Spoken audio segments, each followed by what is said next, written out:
instead of games. This is not a game. This is not a game, it's games. What's up, everybody? Welcome to season 2 Woo, woo, woo.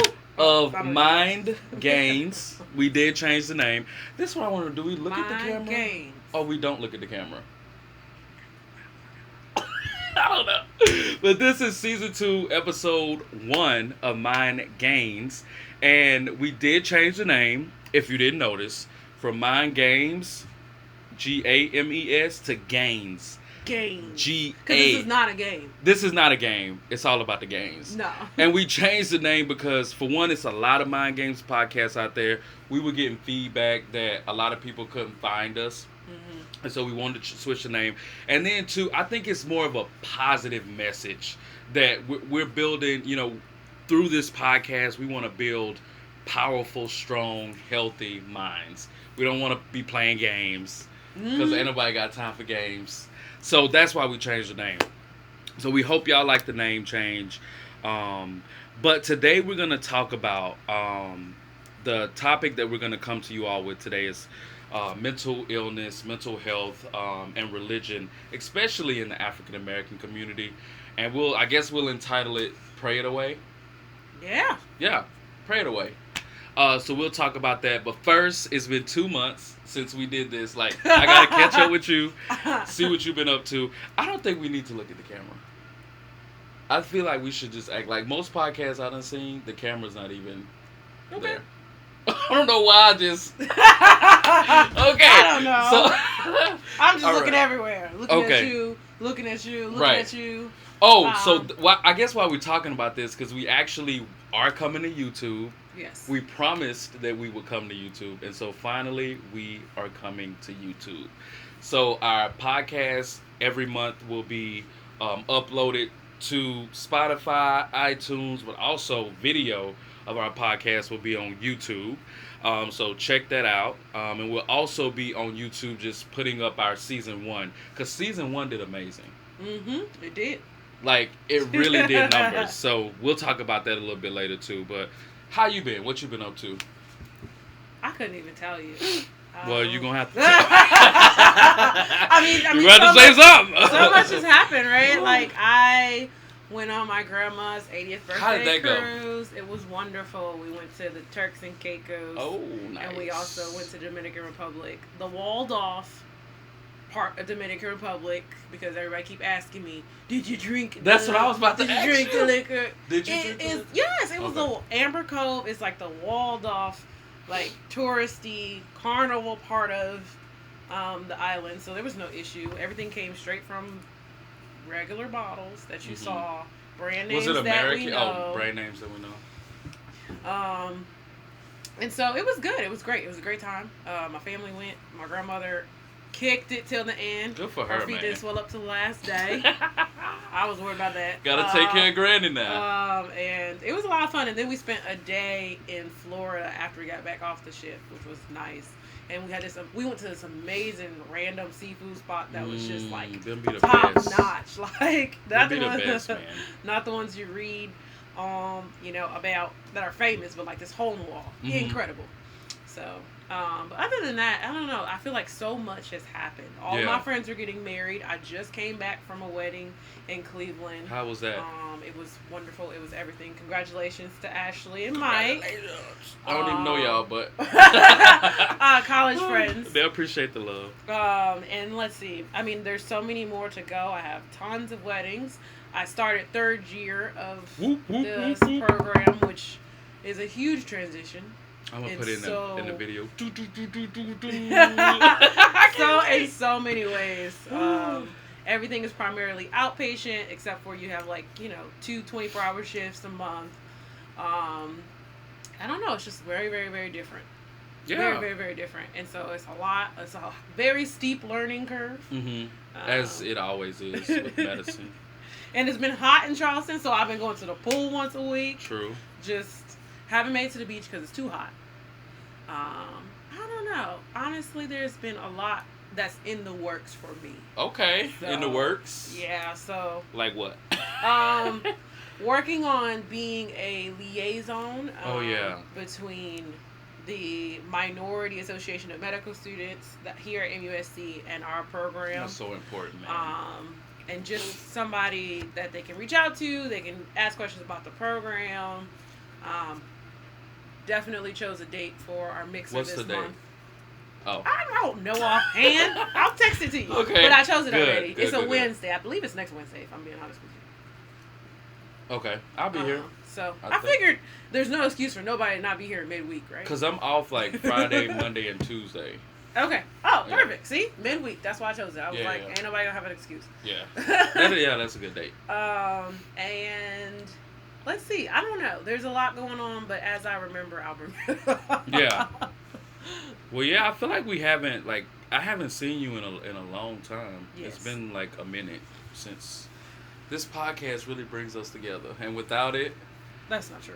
I think we took a month off, and I ain't seen you in ages. That's because you was going out of town every other weekend. That's true. And I was just trying to like stay afloat. Yeah. In third year, I was like, I'm drowning. Yeah. I'm drowning. I'm not drowning no more, but nice. I got 2 floaties instead of 1, so I'm not drowning yet. That's all that matters.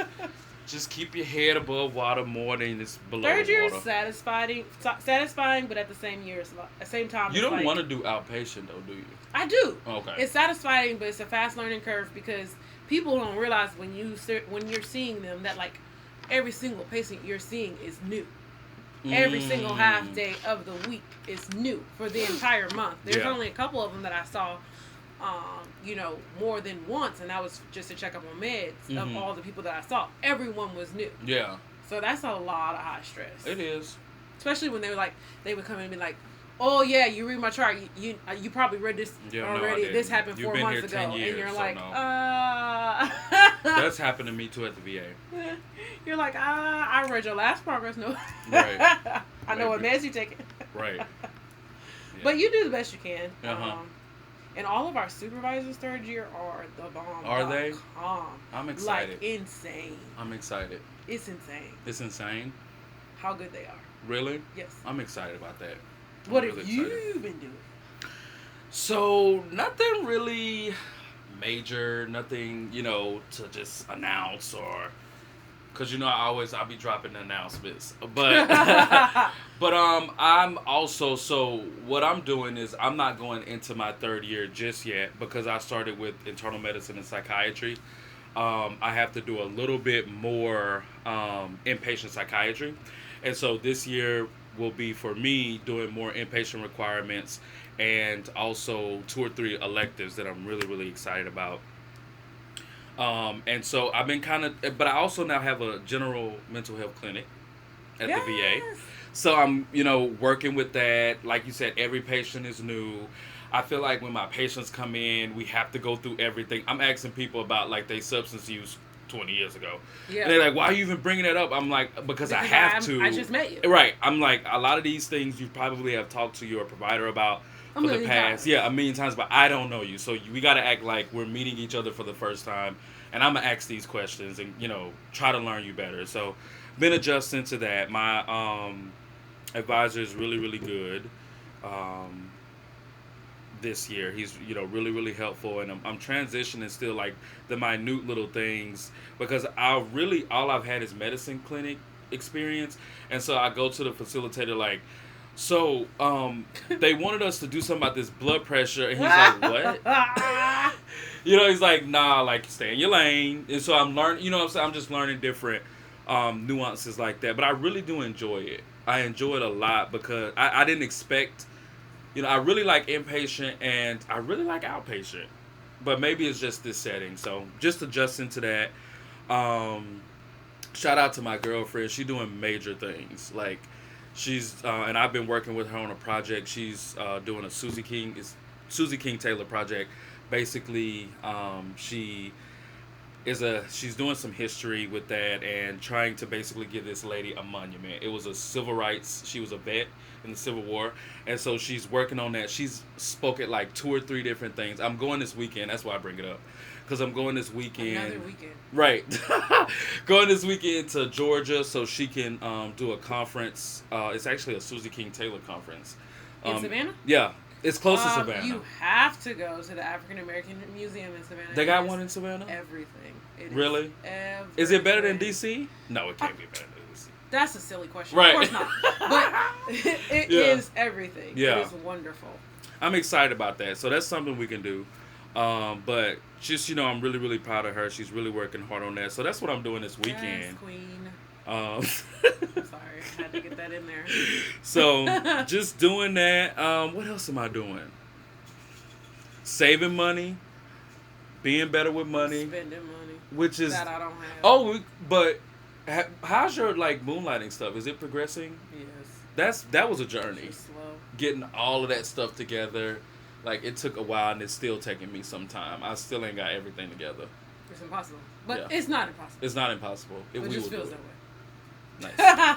Which moonlighting is, for those of you who don't know. You always save me with that because I just talk. Yeah, I forget we doing a podcast. Once we complete our first year and we complete all of our certifications to be doctors, which you have to complete by the end of your first year for most programs in the country, you are allowed to moonlight or work at other facilities that allow you to do so when you're not fulfilling your obligations within residency. Mm-hmm. And they pay you.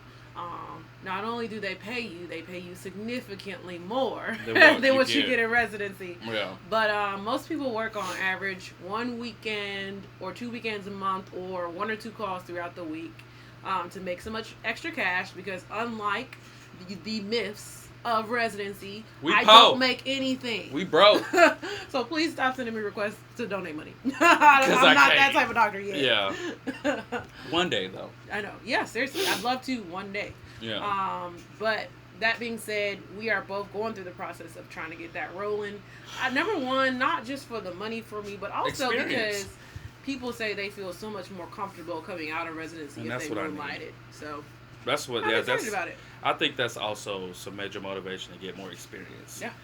So, first episode of season 2, we're going to be talking about the idea, especially within the African American community, but it's not just within the African American community, about the pray it away, about how religion is used as a band-aid, not only for mental health, but for emotional health. Emotional, kind of goes into the same thing, but physical health too. Mm-hmm.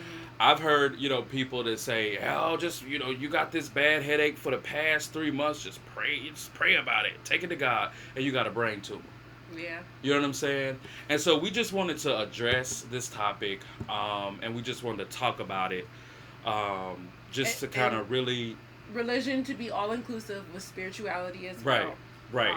I think that both of them play a role in mental health. Mm-hmm. So yeah, it's a big deal. Mm-hmm. And surprisingly, one thing I was talking with John or Dr. Smith, whatever you want to call him, preferably Dr. Smith.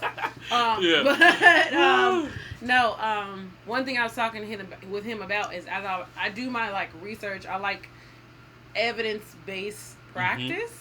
And one thing I was very disappointed about, and I was telling him about, is aside from a couple of our national societies mm-hmm. here in America, I feel like there's not a lot of data in the U.S. on this topic when mm-hmm. it really is such a controversial topic. Very controversial. Yeah, and so I was really surprised that all the studies and all the reviews that I read were in the UK, India, and it just... It struck me. Yeah. And that goes to show that a lot of attention has not been put on this topic, but I think because, and I just want to kind of talk about the history, some of the history that I read, some of the things that, I looked at whenever I was doing my research on this topic, and why religion is the cornerstone of African Americans and the way that they move about life. They did a study.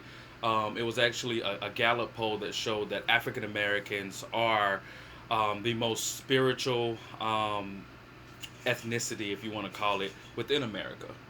And I thought about it, and I really thought about it, and I was like, well, why is this? And I did some more reading, and I saw, and I knew this to be a fact, but I did do some more, studying, and I saw that everybody know about slavery, mm-hmm. And a lot of things that we had to go through during slavery, there was not a lot of help for. You know, we couldn't go to the doctor, but we could go to the minister. And Christianity really became rooted in the African American people because of necessity.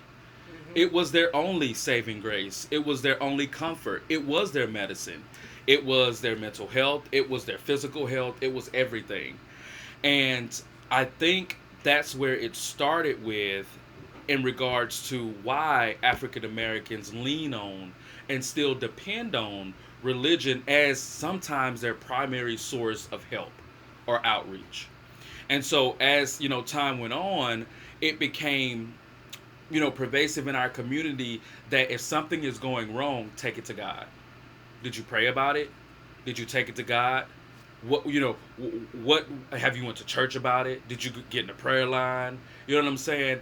And I think that's why we have the problem that we have with access, as far as African Americans. If you look at the statistics, I was gonna write down like all the statistics when it came to us being, more depressed than the our counterparts, us committing suicide, but literally I would have written down a whole piece of paper, would have filled up the statistics of how African Americans are when it comes to mental health and the disadvantages that we do have just based on the numbers. Oh yeah. And I feel like a lot of that is rooted in this pray it away, take it to God mentality. What do you think about that? I agree. And I think that a lot of the times, although we're in the generation now where we were fortunate enough to not be born into slavery and not have to grow up in a segregated area where they had the different fountains, where the black and white fountains, and where you could eat, where you could sit. My grandma is still alive. Right. Other people's grandmothers have mothers who grew up in a predominantly African American community. So some of these ideals are still continuing to be passed down. And I think that it can get in the way of even you and I seeking help, because I've heard multiple times that to admit that you're having issues with anxiety, depression, PTSD, whatever it is somehow making you seem weak, and as if you don't trust or have faith in God. Yeah. And that's two totally separate things. Yes. Having faith in God and struggling with anxiety, depression are not in any way related, but because God was our help in our history and that has been passed down. Right. I think it sometimes gets ingrained into us in our current generation because of that what happened in our past. Yeah. Also, from the history of psychiatry itself, Freud, which is like one of our biggest philosophers, whatever. Isn't he like the father of psychology or something? So yes, so he's huge within psychiatry. Actually, called religion itself.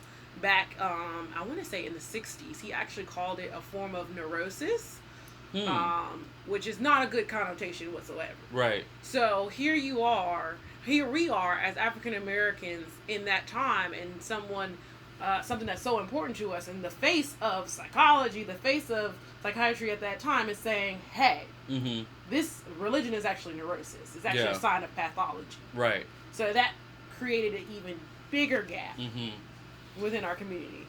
And then too, I think we have to counter this topic by saying that in the African American community, religion, church, it has been and is a cornerstone, and that's not a bad thing. I think that religion has gotten us through some of our toughest journeys as a people, and I feel like because we have that, that strong faith and connection, that we will get through more things in life.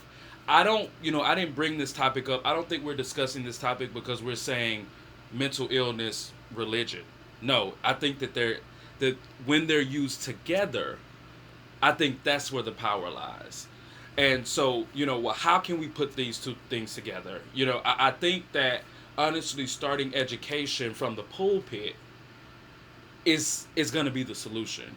Is to bring it to the people. Is to educate the people on the signs of depression, on the signs of bipolar schizophrenia, anxiety, and then offer. When I was looking at this, I saw Charlemagne the God.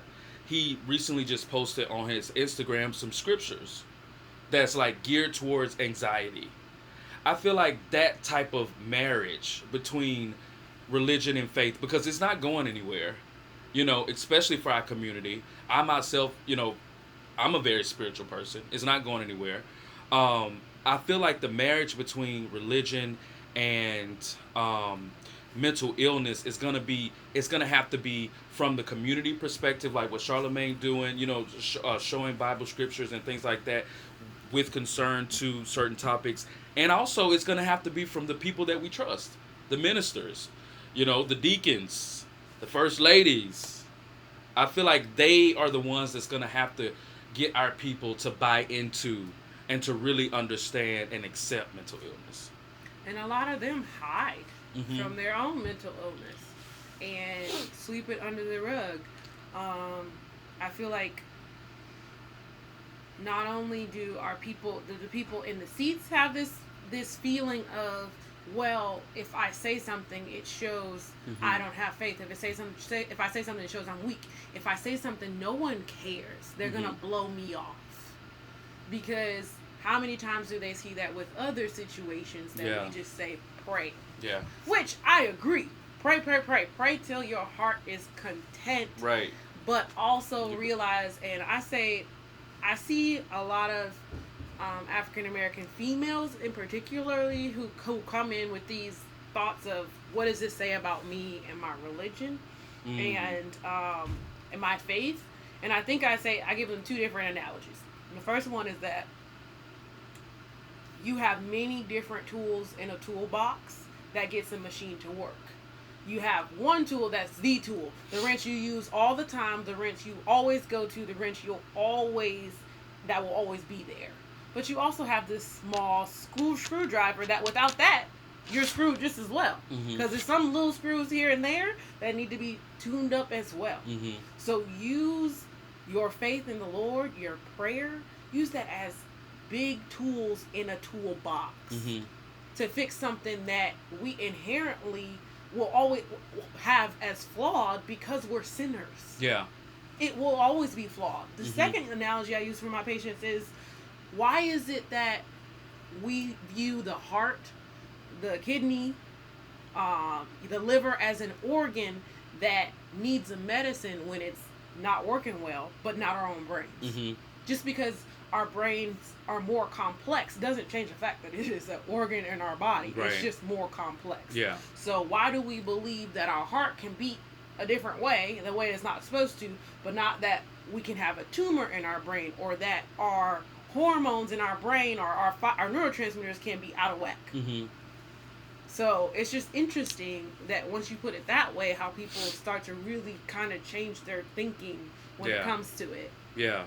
I think too, something that I use for one of my patients is like when he was talking about, I feel weak, I feel like, you know what I'm saying, that I have to go get help, that I'm not close to God. I told him to look at it like, honestly, the way after my mom having to deal with certain things in her family, she presented it to me. And that was, think about it in a way that, yes, you pray, right? You pray. What if this is an answered prayer? That you got to this point, that you came to this place, and you got the help that you need. And after you got the help that you need, now you're living a productive and healthy life. You prayed for this. It might have came in a different avenue, or it might have didn't look like what you thought it was going to look like, but you're better. And so look at it as your prayers are getting you to a point and a place to actually go seek help, because it's not easy to go seek help, and it takes courage to admit that I have a problem, that I need help. But, I don't think that you should look at it, and I tell my patients all the time, is that you're strong. Yeah. A lot of people the fact that you're here right now tells me that you're strong. and tells me that you will get better. Yeah. Because it's a lot of people that are suffering in silence. It's a lot of people, especially in the African American community, that, I don't want to sound morbid, but are killing themselves because because they're not getting the help that they need because of these ideologies, because of these thoughts, because of the stigma. And it honestly has to come to an end. Like, we have to be able to feel comfortable getting help when we need it. Oh, yeah. And we cannot hide behind religion, because hiding behind religion is why the statistics look the way they do. Why African Americans are 8.3% percent more likely to commit suicide than the Caucasian at 5.6%. Yeah. You know, that's 3%. That's a whole, margin of increase simply because we refuse to get the help that we need. I think it just adds another layer in my mind. Like, a lot of people that look like us are worried about what their counterparts will think of them who don't look like us, if they seek help. And then Right. on top of that, we're adding another layer that we're worried about people that look like us are going to judge us. And then on top of that, we're adding another layer that we're worried about people who look like us, who are supposed to be our brothers and sisters in Christ, are going to judge us as well. Yep. And so it just adds layer on top of layer on top of layer, Like and it onion. becomes so complex. Yeah. And so it's hard. But all of these things that we talk about, anxiety, depression, thoughts of harming yourself, it's real, and we have to do something about it, because not only is it so high in our community, but there are so many other risk factors that are leading to suicide itself being more prevalent. Yeah. So we need to start addressing and peeling back these layers. I think it's really important that our people realize God is great. He can do anything. He will do anything for you. But we are sinners. Our body is imperfect. Mm-hmm. Our mind is imperfect. Mm-hmm. The way that our own thoughts are imperfect. Mm-hmm. I tell my patients all the time, your thoughts just drop into your head. Yeah. So how can you tell somebody to just control that? Yeah. Because some people are so sick that when they try to pray, they just get anxious, they just get depressed, and it just starts to cycle all over again. Right. And because the way that their brains are wired, an unhealthy brain, is it twisted. Mm-hmm. They start hearing things, they start seeing things, and is this part of my spiritual journey? Is this a punishment? And so, like you said, it's really important to realize and to know that God is, to me, I'm speaking for myself, all powerful, and that He can do anything, and He has. Just like He's all powerful, He has put people here on this earth to help and to get you to the next level and to get you the help that you need. And everything is not going to be cloudy. You know what I'm saying? Everything is not going to be coming out the sky. Everything is not magical. Some things are tangible. And getting the help that you need is something that you can grab and something that you can touch. And on the other side of that, I think I actually had a friend ask me this the other day, is, as psychiatrists, how do we tell the difference between somebody whose baseline is to be religious at heart and who is pathological, hyper-religious, or manic, as we would call it. And I think the biggest difference is paying us collateral history, but also paying attention to what else they're doing. Like, it's one thing to be very religious and rooted, and believing in the Holy Spirit. That's not pathology. It's in the history of some religions. It is. I think it's important as hearing God, physicians, that we educate ourselves instead of calling all of our patients hyper religious. Right. Because Hearing they God. have faith. People say they hear God. People even have the gift of prophecy. I believe that. I do too. So don't be so quick to slap on hyper religious before you do your history. Right. As mental health providers. And educate yourself on the person that you're treating. Yes. And the culture because I that have comes a lady in the room. Who I was treating, who actually at baseline is a greeter at her church, hyper religious, goes to church 3 times a week. Right. But also struggles really severely with bipolar disorder, to the point that she actually has to get electroconvulsive therapy to get out of it. Yeah. Medicines don't work. So The difference is when she's in that state, her irritability's through the roof, she's not sleeping. So all the things that we talked about in our podcast, there's more than just that religious component. Right. And when that religious component gets to the point where it's literally hindering your life, that is when we have to look at, okay. Right. Like if somebody's saying, you know, God told me that I need to travel the world in 3 days, and so I emptied out my bank account, and I'm going, and I'm doing it in 3 days, and you're like, traveling the world in 3 days? Yeah. That's mania. It's gonna take you 3 days to get. Right, but I have seen it, like, where providers do their patients a disservice because they refuse to learn about the culture that comes through the door. Mm-hmm. You know what I'm saying? Yeah. And so they label him, they slap a diagnosis on him, see you next. Mm-hmm. And that person, like you said, it is within the African American community, people are spiritual. I've heard my dad, and he didn't have a mental illness that I can think of or remember, but I've heard he was a minister. I've heard him say that I heard from God. And honestly, I was on the unit one time, and I won't say the attending, but he was like, I liked, you know, how you ask that to really tease it out. And honestly, what I ask my patients that are saying that they hear from God, or that I say, do you feel like you hear him, like on the inside, or do you hear it in your ear? You know? And because if you're hearing audible voices, that's probably different than you feel God. And when you feel God, you hear him. You know what I'm saying? And so I kind of tease it out like that. But a lot of times I've had patients to say, no, I don't feel him. I hear him in my ear. And I'm like, so you really have to, like you say, get a history collateral. But you have to take the time to tease out these symptoms before you just slap a diagnosis on a patient. Cultural competency. Cultural competence. That's why I can't wait to go to Tanzania, because it's gonna blow my mind. Yeah. The difference in stuff, and I'm black. You know what I'm saying? They look like me, but it's gonna be a completely different world. Mm-hmm. I'm really excited about that. Yeah. So, anything else, Spencer? This is a really good topic. I think this is gonna help a lot of people. Oh yeah. I don't have anything else. Yeah, I think it's really gonna help a lot of people to, if they haven't already got the help, if they are praying, they're gonna use prayer and, you know what I'm saying, the resources that I feel God has provided to everyone. I think also keeping in mind that just because you go to see a mental health provider doesn't mean they're gonna throw you in a mental facility. Right. Doesn't mean they're gonna smack meds on you. Just go, give it a shot, listen to what they have to say, and also be honest with your provider. Tell your provider, I don't really want to try medicine first, or I don't really want. Just be honest. Yeah. I think that plays a role in it too. I think that sometimes we're so quick. Our guard is up so much when we go to these mental health appointments that we're so quick to be like, all they try to do is slap on medicine. Right.